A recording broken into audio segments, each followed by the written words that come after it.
Essa é uma vacina que é a vacina que foi desenvolvida pela Universidade de Oxford com a parceria da AstraZeneca.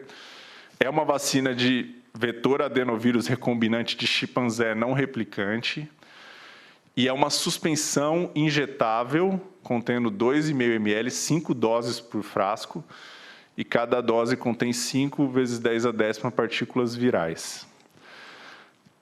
A vacina que a gente está aprovando hoje segue muitos dos critérios do que a gente aprovou para autorização de uso emergencial, já que a gente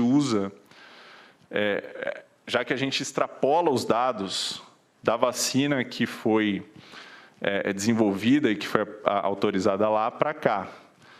Então, quando a gente pensa, por exemplo, na questão dos indivíduos que poderão ser vacinados com essa vacina, a gente tem que é uma vacina que vai ser utilizada para indivíduos acima de 18 anos, que toma uma dose de 0,5 ml intramuscular, seguida por uma outra dose de 0,5 ml, no intervalo de 4 a 12 semanas após a primeira dose. E qualquer indivíduo que tiver hipersensibilidade ou qualquer reação ou qualquer questão relacionada ou ao princípio ativo ou aos recipientes não deve tomar essa vacina. É uma vacina que já foi aprovada em vários países, incluindo o Reino Unido e a União Europeia. Inicialmente, nós já estávamos avaliando os dados dessa vacina pelo procedimento de submissão contínua. Nesse intervalo, houve a autorização de uso emergencial da vacina para a vacina fabricada no Instituto Serum da Índia, e no dia 29 de janeiro houve a formalização do pedido pela Fiocruz e pela AstraZeneca aqui no Brasil. Quando houve a formalização do pedido desses registros aqui no Brasil, a gente sabia que, ao longo do processo de análise, algumas informações teriam que ser geradas ainda, né? Porque foi uma maneira de adiantar esse procedimento de análise que a gente teve. Então, é importante esclarecer também que esse pedido de registro da vacina foi um pedido que a empresa solicitou com base na possibilidade de um registro condicional, que é uma normativa nossa da Anvisa aqui, a 415, que diz que nós podemos conceder registros para as vacinas ou para os medicamentos com informações que podem ser acrescentadas posteriormente com a consagração de termos de compromisso, claro, desde que demonstrada a qualidade, a segurança e a eficácia na população-alvo pretendida.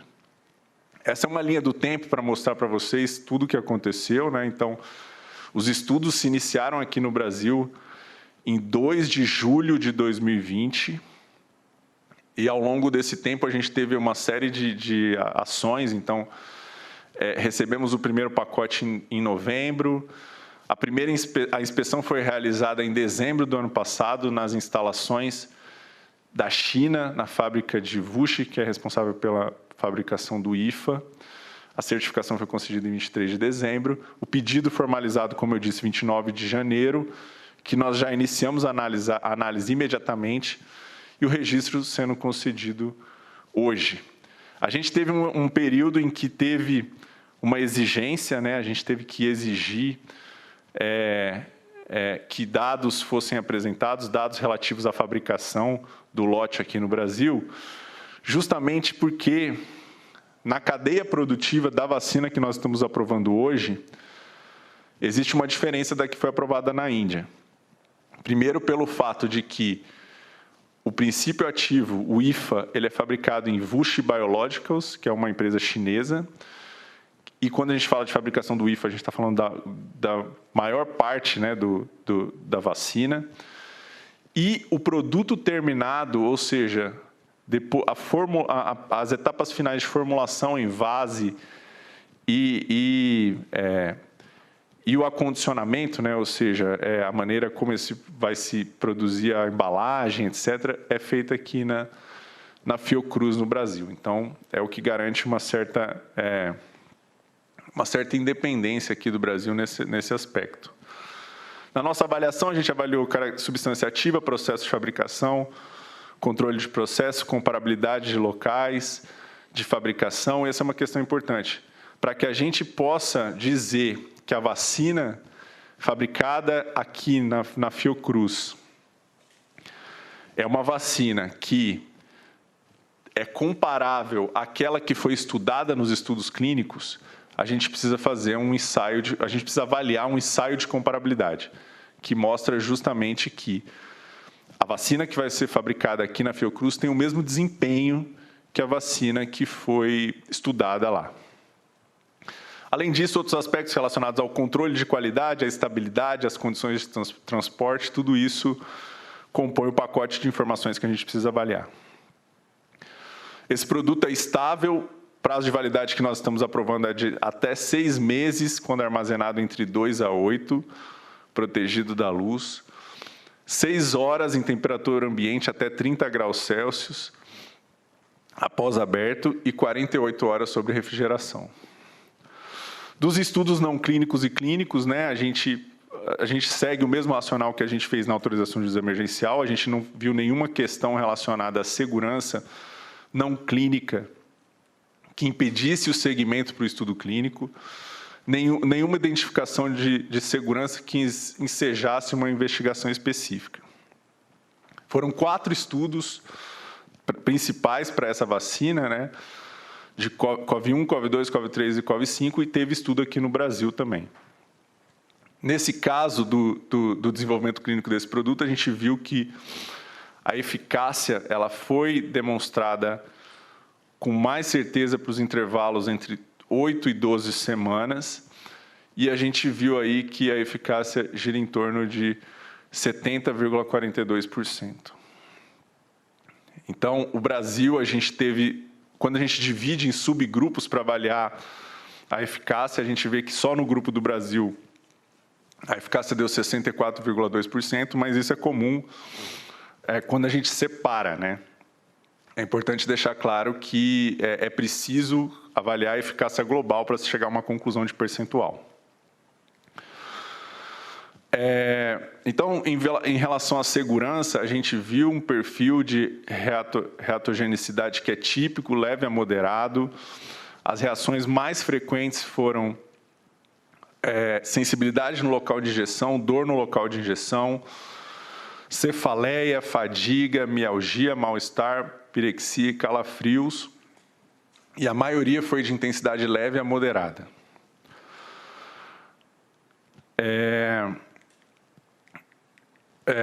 Uma questão importante que a gente sempre coloca nas nossas apresentações é sobre as incertezas, né? E é importante registrar essa questão das incertezas porque são vacinas que ainda precisam de um acompanhamento, precisam de monitoramento. Talvez a Elaine vai falar um pouco melhor depois sobre isso, mas a gente precisa ter esse acompanhamento e essas incertezas bastante claras, né? Dados ainda estão sendo gerados para subsidiar o processo de fabricação em larga escala nos locais aprovados para o registro. Então, nós precisamos ainda acompanhar os resultados de longo prazo do desempenho da fabricação aqui na Fiocruz. Isso é fundamental, porque pode ser que, ao longo do tempo, tenha alguma questão que mostre que o processo de fabricação precisa de um ajuste ou outro. Também a necessidade de confirmar o prazo de validade em escala comercial, né? A gente está aprovando... Desculpe.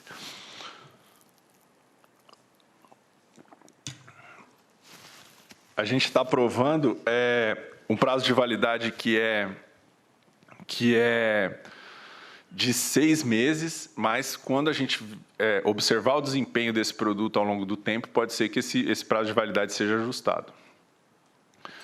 A gente tem algumas incertezas sobre os benefícios e os riscos. Então, a gente tem uma incerteza sobre eficácia e segurança no longo prazo. A gente vai precisar acompanhar isso.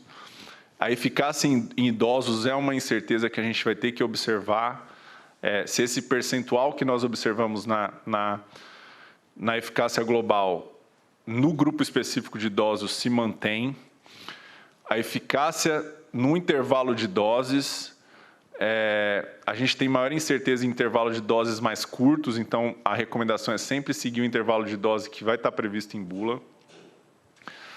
A eficácia relacionada em dose única, né, tem muito se discutido isso, mas nós ainda estamos colocando como uma incerteza, e também para as formas graves da doença, para prevenir formas graves da doença. Em populações especiais como criança, adolescente, gestante, indivíduos imunossuprimidos, isso também é uma questão que a gente tem que observar para ter certeza de que a vacina vai ter esse desempenho. E também contra as novas variantes do coronavírus, né? Apesar de dados terem sido gerados em pesquisas científicas, a gente precisa observar esses dados, a gente precisa receber esses dados, fazer uma análise desses dados para ter certeza de que o desempenho dessa vacina contra as variantes realmente é o mesmo ou tem aquele percentual mínimo que nós esperamos que uma vacina tenha para valer a pena vacinar. Então, nós estamos acompanhando, nós estamos empenhados em levantar esses dados para que se possa ter essa resposta. A conclusão, então, é que os benefícios superam os riscos. Os dados dão suporte para o registro do produto. A gente não vislumbra um risco no momento à saúde da população relacionada à utilização dessa vacina e, portanto, a nossa recomendação é, sim, seguir para o registro. Como eu disse para vocês, nos termos de compromisso, a gente precisa fazer algumas concessões, alguns acordos, né? Então, aqui está a lista de termos de compromisso e os prazos que a gente acordou com a empresa. Então, dados complementares sobre estabilidade, caracterização, qualificação de insumos, validação do processo de fabricação da substância ativa. Tudo isso ainda precisa ser enviado para a gente, tem o prazo até 31 de maio. A consistência do produto terminado em relação à comparabilidade, à validação do processo, também 31 de maio, que é a informação que a gente vai receber. A gente precisa ter os resultados da estabilidade do produto terminado mensalmente. Então, mensalmente, a gente vai acompanhar os resultados para verificar como que vai ser isso. E também a análise combinada dos estudos clínicos 1, 2, 3 e 5 precisa ser enviado até 2022. Também a gente tem que fornecer, a empresa tem que fornecer a análise primária, o relatório final do estudo, de um dos estudos que estão sendo conduzidos. O perfil risco-benefício tem que ser observado no que diz respeito aos relatórios interinos e dos resultados dos estudos clínicos em andamento. Ainda temos alguns estudos clínicos em andamento que precisam trazer informações para a gente sobre o desempenho. Também a gente tem que ver a questão do ensaio, que é um ensaio de neutralização que precisa ser feito para apresentar para a gente.